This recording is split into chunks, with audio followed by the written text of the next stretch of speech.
Good afternoon, everyone, and welcome to Season 3, our third or fourth episode of Season 3 of What the Why with Barbara Ann on RVN Television. So, yay!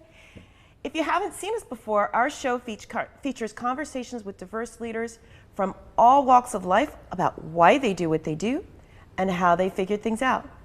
Maybe you're sick and tired of feeling sick and tired, or you felt stuck and you want to get unstuck in your business, job, or life. All of our guests have something in common with you. At some point in their lives, they felt similarly and they decided to do something about it. And today is no exception. Please join me in welcoming Sejal Thakkar, a person on a mission to educate and empower people to create a world where everyone is treated with dignity and respect. Sejal is an employment law attorney, although I've often heard her describe herself as a recovering employment law attorney. She's a 2 times TEDx speaker and the founder and chief civility officer at KnetStream, a woman minority-owned training consulting firm where she helps leaders create positive, safe, and respectful workplaces through customized training and coaching. Sejal is also the chief culture officer of Nobody Studios, a venture studio that aims to create 100 compelling companies. She's responsible for cultivating a people-first culture at Nobody Studios.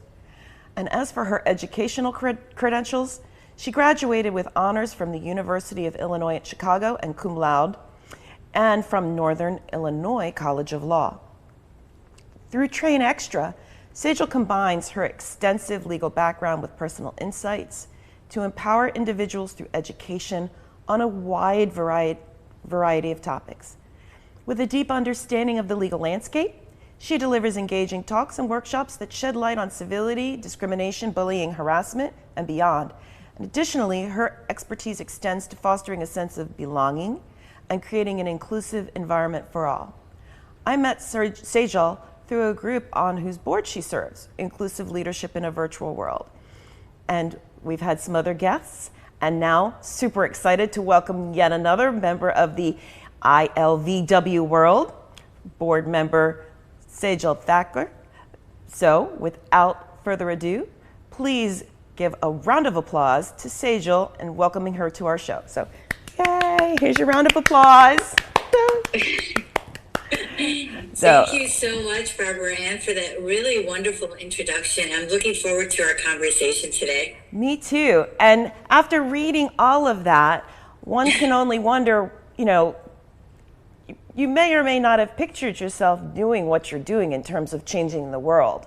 So what did young Sejal want to do when you were growing up?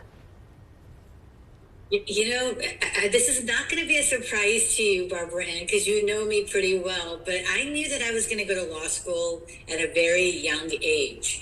Growing up, my dad used to always say, and I remember this, going back to when I was like 9 years old, my dad would always tell me that, he could imagine me being a lawyer one day because of my curious nature and this constant stream of questions that I was always asking.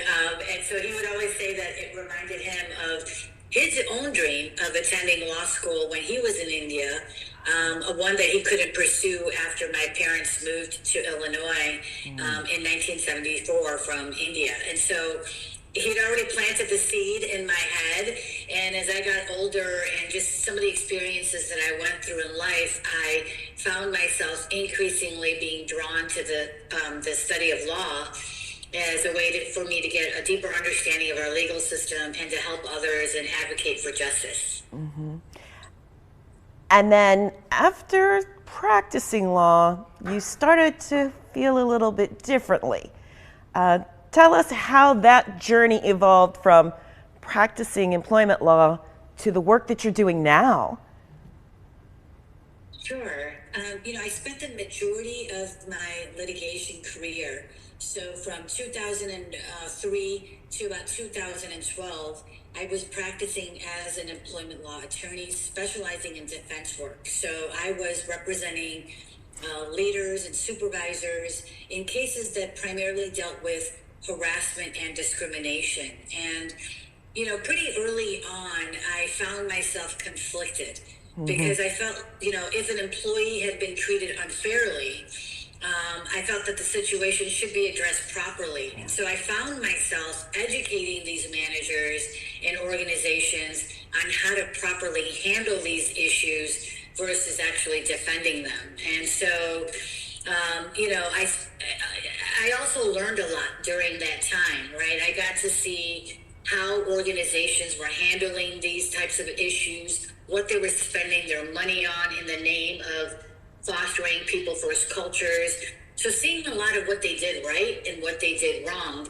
And then finally, when my son was born in 2012, I decided to make that shift and started my company, Train Extra, where now I, as you mentioned in the introduction, working with organizations proactively to create better cultures than waiting till the harm was already done and then coming in after the fact. Mm-hmm.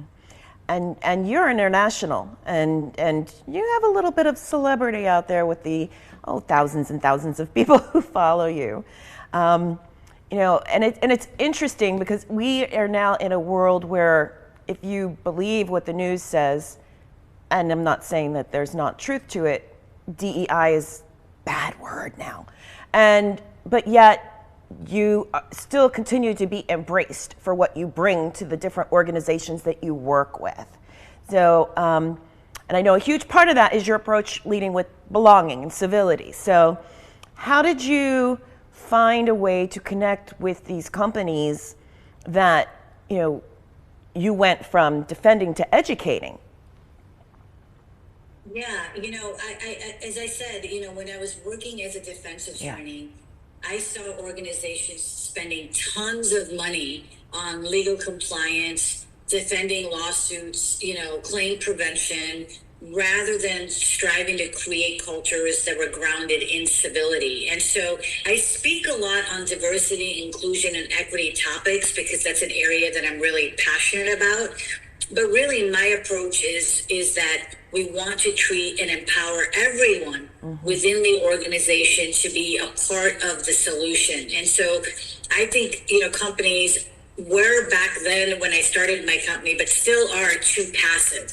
So they're being more reactive rather than being proactive and empowering people within the organizations. And so the other part of my approach and what I bring to the workshops, aside from, years of legal experience, is I got to see sort of bias and prejudice from a different perspective when I was representing leaders. And so, I was working with supervisors that I thought, were going to be just, awful human beings, people that were really not open-minded, but rather closed-minded and reactive to do and more doing things the way that they've always done them. But what I saw more often as I was working with these managers and these organizations was that these supervisors were, good people. They were trying to do the best that they could, but they were misguided. So for example, I saw a lot of supervisors who had were engaging in behaviors that were saying and doing things that were stemming from unconscious bias. But they were well-intentioned. But nobody had actually sat them down and coached them and trained them on unconscious bias. And so now this behavior had continued for a long time, and it turned into a lawsuit of intentional discrimination or harassment. And so I started realizing pretty early on, working with these supervisors, that had they been properly coached and mentored and trained about their own personal biases, which are normal, it's a part of how our brain operates, that a lot of those incidents would never have occurred. Yeah. And so it was kind of a lack of awareness or ignorance that was leading to these behaviors, and that organizations weren't spending the right money on making sure that these managers were trained properly. So again, they weren't confronted about their behavior. And so now I was talking to them after the lawsuit was already filed. And, so there was a lot of things that I was noticing. The other piece I'll mention too is I have done a lot of workplace investigations, where I have gone in after a lot, let's say a complaint was filed by an employee alleging some sort of discrimination. And so I've done a lot of investigations. So I got to see the nuts and bolts of how organizations were handling these types of cases. And oftentimes, and Barbara and I know you know about this as well, is that a lot of times organizations would do these investigations, and then they would, say, okay, well, this manager, maybe they didn't violate the law, maybe they didn't violate the policy, but they did engage in certain behavior that needs to be addressed. And so the other part of what I saw a lot of was that organizations were only looking at behaviors and trying to fix those behaviors that were legally actionable, right? Rather than looking at behaviors that are not, necessarily a violation of the law. For example, microaggressions or bullying or abusive conduct, which isn't a violation of law, but these were the type of behaviors that were happening more frequently. Your rude, your insensitive behaviors, your microaggressions, but they weren't really spending the resources on addressing those behaviors, right? And so a lot of my workshops really focus in on, let's just not wait to address behaviors, once they reach that legally actionable place. Let's in fact talk and empower everyone to address all inappropriate behaviors or behaviors that don't align with your organization's core values, instead of waiting till it's too late.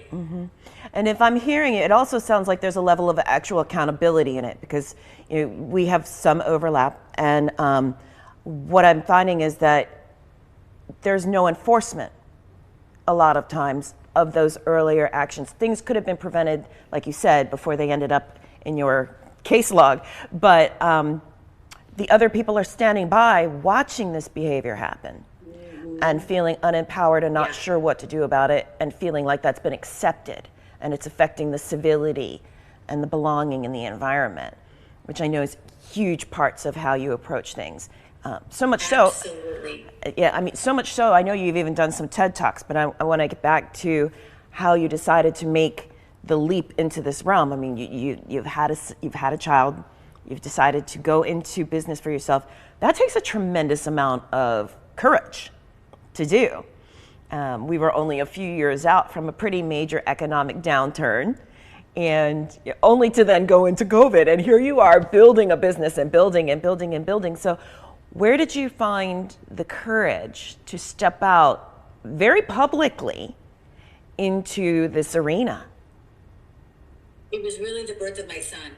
As soon as I saw him, and I knew that I wanted to be at home and raise my son. And so I left a six-figure salary. I was working for a big law firm. I left a six-figure salary so I could be at home with him, and I started to hustle. And I wanted to use the skills that I had learned, as part of my legal background, and how could I use those same skills? And really the training room became my replacement for the jury room, the courtroom. And so I use the same skills of persuasion, of getting people to move from here to there, that I would do the same thing in court, of arguing the facts and getting a jury to weigh in my favor, right? And so my legal background came in and gave me a really deep understanding of the regulations and the compliance, that really allowed me to give a comprehensive guidance to these organizations that I was working with. And so as soon as my son was born, I started teaching at a couple of different universities out in San Diego. I was teaching on employment law matters. And then I started doing the anti-harassment compliance training, which I had done a lot of during my practice. So that was a natural sort of stepping stone. And as soon as I started doing more of that work, I also started doing more diversity and inclusion training. And I realized that there were gaps in the trainings that were out there that were missing, and relying on sort of my inherent, from my legal training, again, my negotiation, my conflict resolution skills, how to effectively communicate.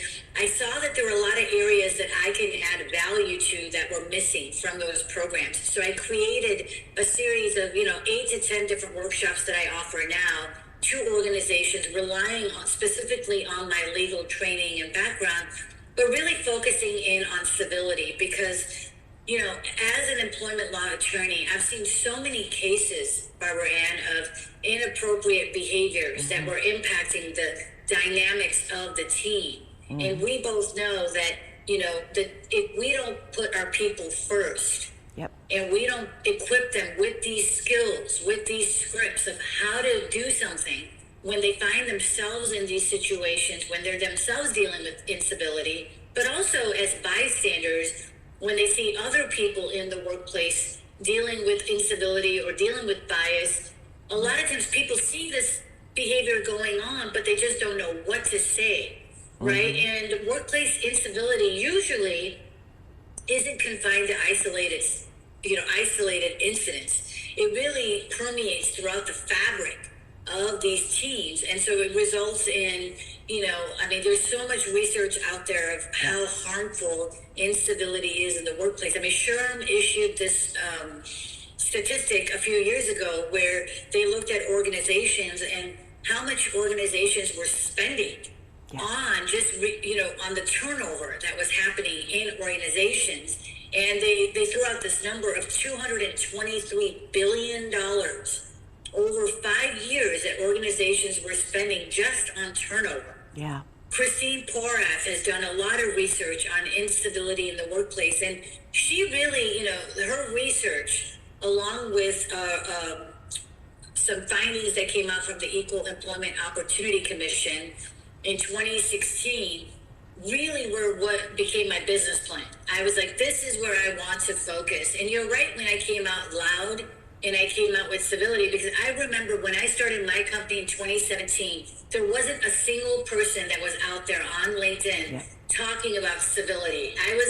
When I put Chief Civility Officer in my LinkedIn profile, I actually had a mentor reach out to me and say, are you sure you want to call yourself the Chief Civility Officer? That's pretty, that could be viewed as, controversial or provocative. And I was like, no, that's exactly what I'm out there doing, is telling people to be more civil. And here's what I mean by civility. And I'll tell you what, now you look on LinkedIn, there's so many people, saying that they want to do civility. And it makes me feel so proud and excited about that, because we need more people to be doing this work. We need more civility because the harm is so huge, that impacts organizations in such a big way. Yeah. And we're going to come back to that, because believe it or not, we're actually at time for our commercial break.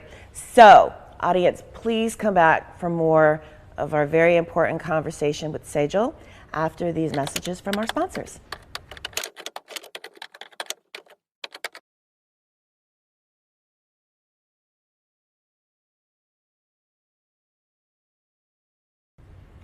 Welcome back to What the Why with Barbara Ann and today's very special guest, Sejal Thakkar, who joins us, founder and Chief Civility Officer of Train Extra. The recovering employment attorney that she has seen a lot. And she was definitely one of the earliest voices to start out there speaking about civility. And you were getting ready to make some thoughts as we had to break for the commercial break. But yeah, we've seen it. And you mentioned, findings from the Society of Human Resource Management, for those who might not know what SHRM is, but so many more. And, you and I could probably sit here and start spilling all kinds of statistics, but there's the practical applications. So, but let's talk about how you're turning things around. You've done 2 TEDx talks. I mean, when I first met you, you had done 1. Now you've done 2. Let's talk about how you became a TEDx speaker and how that elevated your platform even more.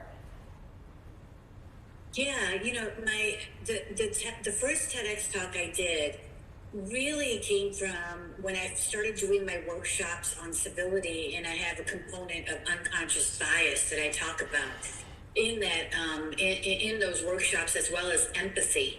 And I started to realize that most people, when I would say the word bias during my workshops, they would disconnect. And there was this negative stigma associated just even with the word bias. And so I started replacing the word bias in my workshops with the word belief, because then people would actually listen to what I had to say. And then as I started learning more about it, I realized that there was a huge lack of awareness on how unconscious bias works and how it impacts us all. And so a huge part of my journey, both personally and professionally, has really been educating people on the power of unconscious bias. And so the first TEDx talk I really examine this concept of bias from 3 different viewpoints. I talk about it from the pain perspective, which is where I share my story of what I went through, being the only Indian family in a predominantly Italian neighborhood. And specifically, I talk about, one incident in my first TEDx talk where someone had left a note on my locker that said, "Go back to your country." And this was this was one of many incidents that I dealt with as a little girl growing up, dealing with being the victim of bias, and so I talk about how that impacted me being a daughter of immigrants that moved to this country. Now, I was born in Chicago, so I was born here. But that one incident really sort of shaped me in a lot of different ways. And so I highlighted that incident in that talk and talked about how it made me feel, how it impacted my journey being on the receiving end of bias, and then talked about bias from the perspective of, here I am, somebody who has been the victim of bias, but now in my legal career, I'm actually representing supervisors and managers who are being accused of being biased towards other people. So I did a complete shift, and now I'm getting to see bias from this whole other perspective where I learned that bias is multidimensional. It isn't one-dimensional. We're all victims to the biases that are inherent in our cultures, in our communities, and getting to see bias from that lens. And so I talk about really learning about the power of unconscious bias and some of the lessons I learned as a defense attorney, and to really educate people on the science behind unconscious bias. And so the third part of the talk is really about examining bias, about the power that unconscious bias has on literally every decision we make. And so I give a framework in that first talk about how we can mitigate our bias. So I use this HAT acronym to set up a framework to help people really mitigate unconscious bias. And so that was really the motivation behind the first TEDx talk. Wow. And then you were invited back to do a second. And so let's talk about the message that you share as part of that talk as well. Yeah, and the second talk really just sort of builds on the first one where, having gone through discrimination and harassment, there were many incidences where I felt excluded. And I know, we've all felt excluded, social exclusion at some point in our lives, but really talking about my journey, about having been excluded and not having the proper support from my family, or not having a support system, which a lot of people who are immigrants, don't have that support when we're dealing with that social exclusion. So how I really went from a place of not feeling a sense of belonging to finding belonging, in my own life, how I did it, what I say is the unhealthy way, right? I had to sort of figure it out on my own. I coped, I isolated, I dealt with it in an unhealthy way, and then really sort of weave in that story of when you support a child, and I talk about my son's story of when you have a child who's well supported, who has resources, how they deal with when they feel socially excluded. And so I kind of weave in my son's story to show people that we can go from longing to belonging in a healthy way. And so again, I use a framework there and using the word power to really inspire people to face their pain from, their social exclusion, how to move through it and really get to a place of belonging, and really starting, to shed light on, it's not about fitting in, that there are certain situations that we just can't fit in, but how do we still find that sense of belonging within us? And so that was the second TEDx talk that I did. And I think one of the things that I love about your approach is that you used the word comprehensive earlier. It's when you say inclusive, you mean all inclusive. Just this morning I was in a meeting, I sat through for 45 minutes, and this is a DEI meeting. I was like, so we've talked about race. There's so much more to DEI than race that we're not talking about what's going on today with genders and abilities and so much. And you focus on the whole person and everything that everybody comes with it. which is, it just makes it that much more special. And I know you've been involved very early on from the creation of Inclusive Leaders in a Virtual World, along with Matthew Cahill and others. Shout out to Matthew, who actually has the service mark on, or the registration on, if you have a brain, you have a bias. But I know you've partnered on some things. So let's talk about your efforts to really be, when you use the word inclusive, you truly are inclusive. Absolutely, yeah. I think that, obviously the primary layers of diversity that, the media and everyone seems to focus on are your race, your gender, your age, and those are all very important layers of diversity. But really, we're all different from each other. And so this is really about, in